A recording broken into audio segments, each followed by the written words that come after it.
nak buat apa hari ni? Tahu.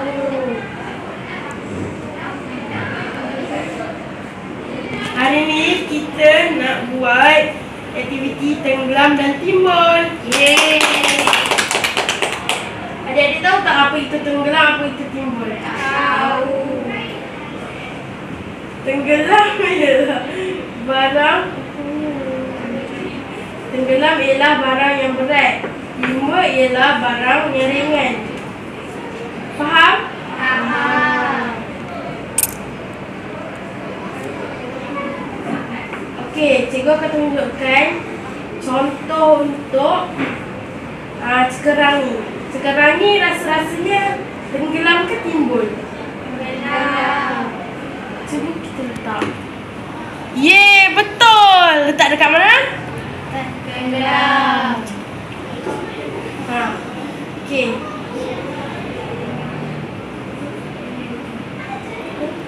Pulak bola ni tenggelam ke timbul rasanya? Timbul. Letak dekat mana? Timbul.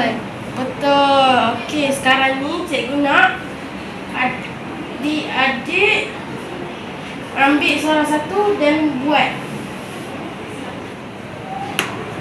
Tenggelam, cikgu. Tenggelam letak dekat mana?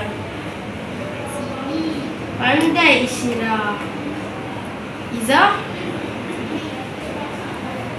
Timbul, cikgu. Timbul dekat mana? Kat sini. Pandai Iza. Alisha?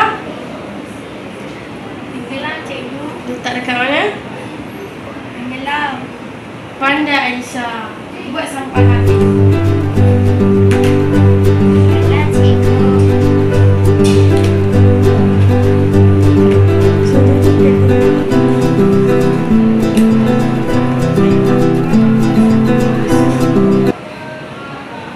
Seronok tak aktiviti hari ni? Seronok. Okey, itu saja untuk hari ni. Bye.